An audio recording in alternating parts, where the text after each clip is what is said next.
The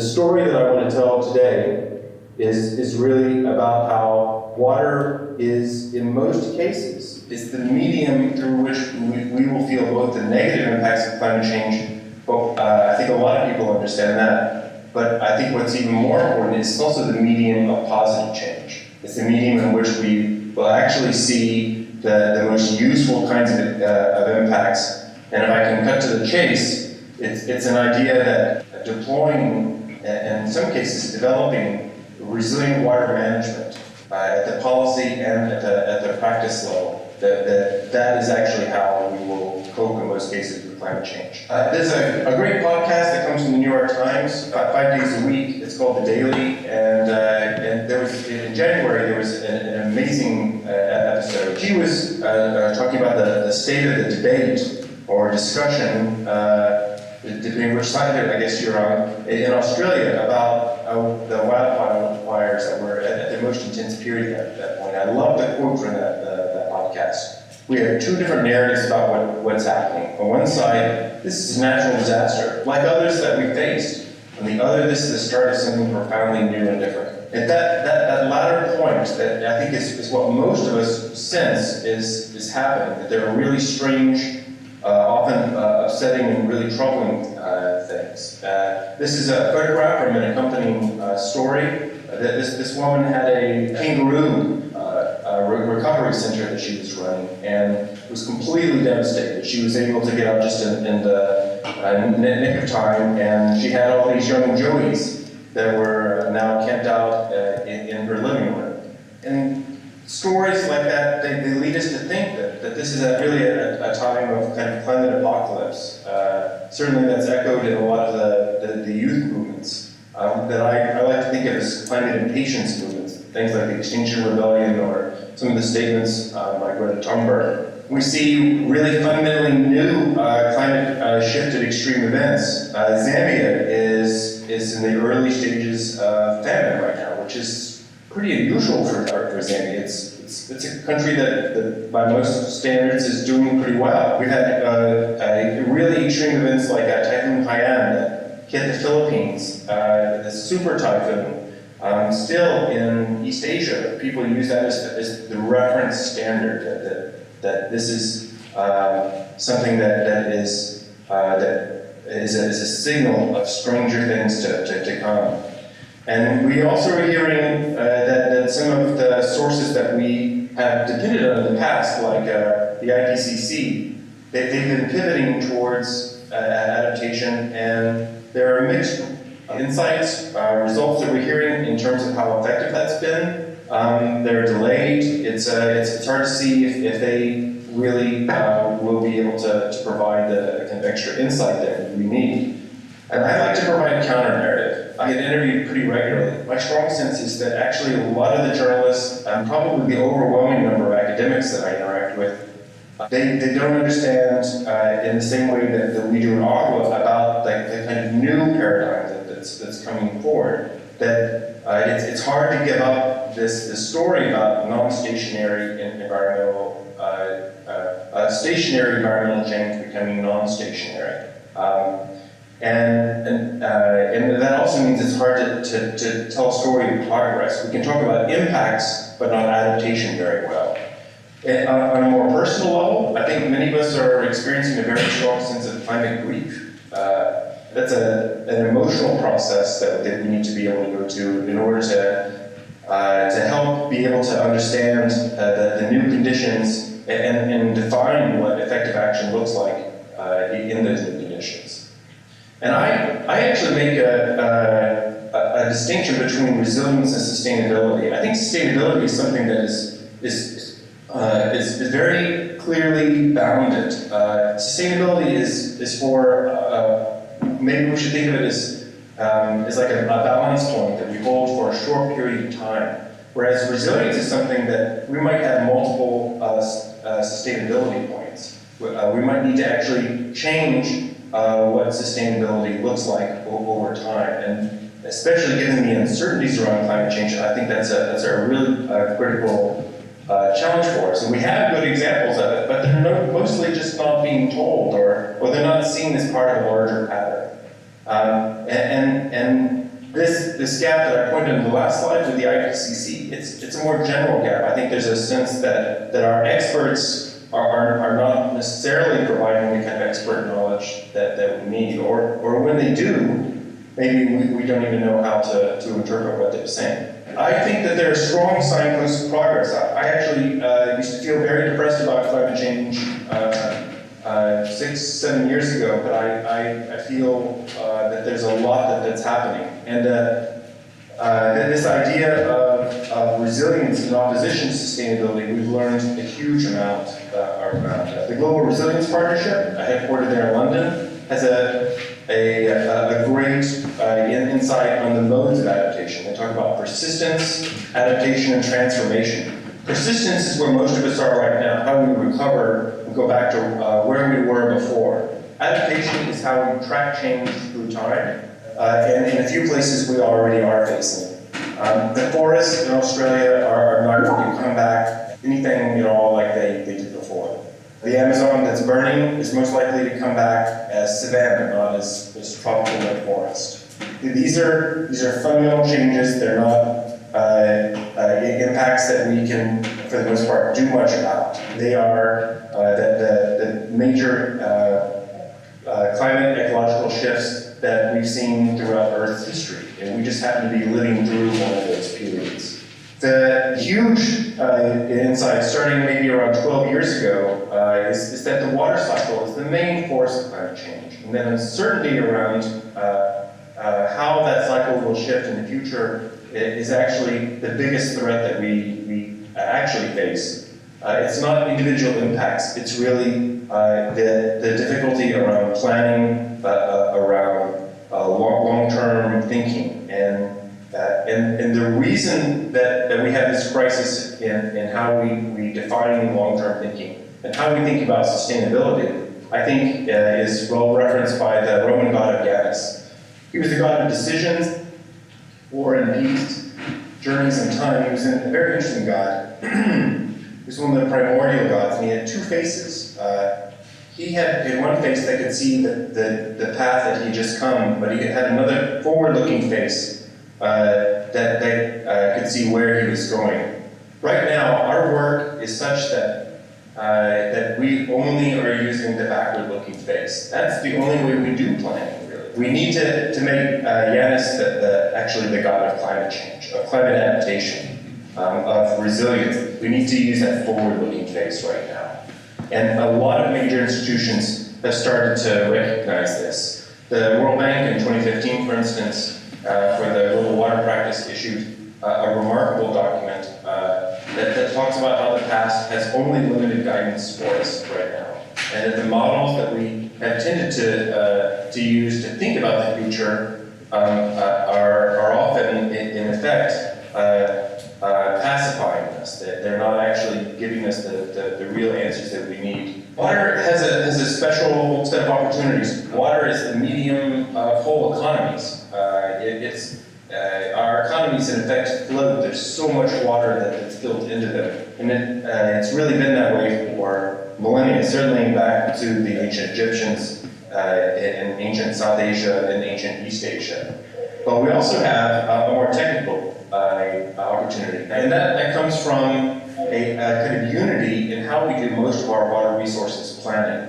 It doesn't matter if you're in Vietnam, in Mozambique, in the US, in Paraguay. Actually, we all use one single water decision-making process. And it comes from the book cover that's shown here on the right. It was called the Harvard Water Project in the late 1950s and early 1960s.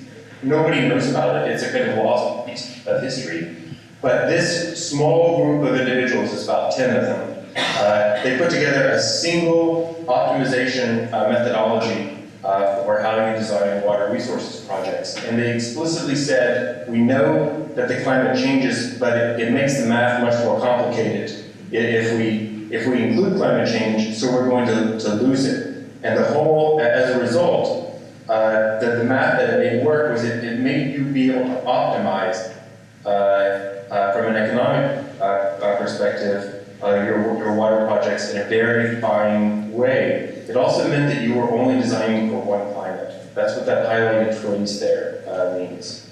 And that's what we need to revisit in a fundamental way. And that is something that actually is a process that is well underway. And that's the revolution that is now being implemented. I like to think, I'm a biologist, an ecologist, that I'm a kind of outsider to most of the technical decisions that we have around water. That the language of water resources really kind of caught between the engineering and economics. That's something that we inherited from the Harvard Water Project, but was certainly well underway beforehand. But the language of sustainability, the language of resilience, is actually coming from other disciplines. It's coming from the sciences, ecology and hydrology in particular, and it's also coming from governance. And those are different measures. We're not going to give up the language of engineering and economics. That's too hardwired into the way that we think, the way that we act, the way that we do a cost-benefit analysis or develop a design.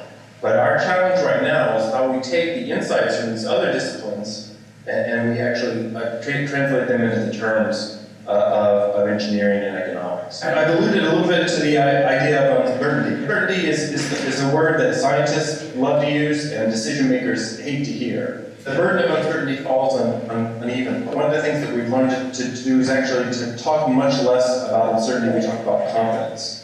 If we're focused on policy issues, regulatory frameworks, coordinating between different ministries, programs, organizations, we can tolerate actually a lot of uncertainty. We can build loose frameworks that can tolerate change, that can even really embrace change quite easily. The area where uncertainty, where we need, where falls hardest, where we need the most confidence, is when we often need numbers that we actually believe in. A piece of water infrastructure, typically, say, an energy facility, not just hydropower, it could be coal for that matter, or biofuels, it needs to last for at least a century, and it will probably last much longer than that. The burden of confidence is much higher, and that's where much of the really challenging this has been shifting over the past few years. This is where we see a kind of new generation of approaches that is starting to emerge. I talked about the World Bank's 2015 publication that's called the Dipping Tree Framework. It's been widely adopted. EBRD and the International Hydropower Association recently, just last May, published a guide building on the World Bank's methodology. The Asian Development Bank is well along. You might also have heard about adaptation pathways. That's a Dutch methodology that's very powerful about thinking about flexibility. And making that a systematic outcome. UNESCO in October of 2018 published the document on the right, Climate Risk Informed Decision Analysis. That was something that we helped crowdsource for a few hundred individuals globally, and UNESCO is the kind of owner and leader of private at this stage. I think that the dilemma that we're trying to address here is really well characterized, actually, by the way that we started many of our private development sessions. We would begin each one by reminding the audience that the person that we were trying to help was probably an engineer. They had to do a cost-benefit analysis. They needed hard numbers for all of that. They were in a country like Rwanda or Nepal. They had little institutional support from above. They probably had limited access to data. They probably had no more complicated piece of software in their desk than Microsoft Excel. They deserve a resilient solution. How are they going to get it? That's why something like Private took 8 years to develop. It's also why it's been so widely adopted. Those are high standards, but they also represent the kind of realistic challenges, the really difficult challenges about thinking about what resilience means for water and how this new generation of insights have been growing. The things that we learned along the way was that it's not just at the project scale that matters from a design perspective. It really is not just the issue of engineers and economists. That finance often is the conductor of the orchestra. If you can use finance as the integrating mechanism, then it actually is often what brings together the science, the governance, engineering, and the economics. This is the water supply system for Lusaka. One of your peer aid agencies, the Millennium Challenge Corporation, developed a large project there. And this is an insightful project on a number of levels. This is one of the very first CRIDA applications that we did. But the water risk here is at a systems level. And this is also very typical of the kinds of problems that we're starting to see globally. The water climate vulnerability was not the reservoir. And in many ways, it was not the design of the infrastructure itself. It actually was from the electricity that's used to run the water supply system for Lusaka. And that electricity comes from a distant, very large, and very badly designed, and now very badly climate mismatched dam that's maybe operating at 5% of its total hydropower capacity at the moment. That's particularly bad considering it's one of the world's largest dams on the Zambezi. So that the resilience for this particular system was really more about developing an alternative backup power system that was not that was more independent of the existing water vulnerabilities. It's the water that's in the system that was really critical. And in the end, they developed a modular, distributed, and low-cost electrical supply system for what was otherwise actually a pretty good and robust design. That's now uninterrupted. The same methodology CRIDA that I mentioned that we designed for Rwanda and Nepal, it's been very widely adopted. This is an executive order in the US. We're a very executive country. The new governor of California, Gavin Newsom, in I think last March or April, I made a very official pronouncement. This is the first paragraph of a 2 or 3 page statement that is all about how the state's threats and opportunities lie at this intersection between water and climate, and explicitly uses the word resilience as a way to tie all of it together. What's amazing is that they have adopted, for the agencies that are listed here, natural resources, environmental protection, food and ag, finance, and Department of Water Resources, they've adopted CRIDA as their mechanism for being able to implement. California is not Rwanda or Nepal. They have a lot of data, but the concepts, the methodologies actually make sense even for the 6th or 7th largest economy in the world. Insights also apply to ecosystems.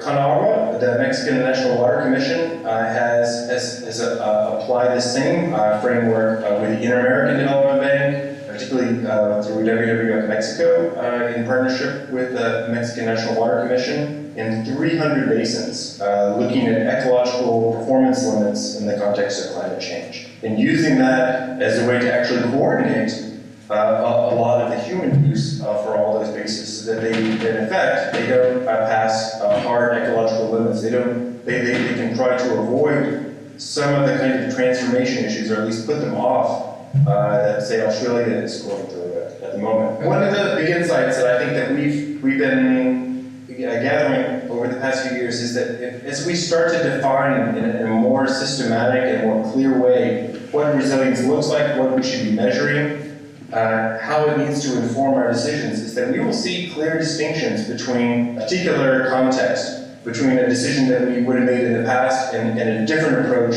as we think about reducing climate risk, maybe even taking advantage of opportunities that are emerging because of climate change from the past. This is a set of broad indicators that we've been proposing inside of AGWA and promoting more widely for how we actually manage for resilience in order to inform this next generation, this forward-looking, Janus-oriented decisions. Lots of other people have noticed too, the bonds market is gigantic. It's measured in trillions of dollars every year. All of the major bond rating agencies have also been on a buying spree recently, just in the past 8 or 9 months, going around purchasing major climate risk assessment firms.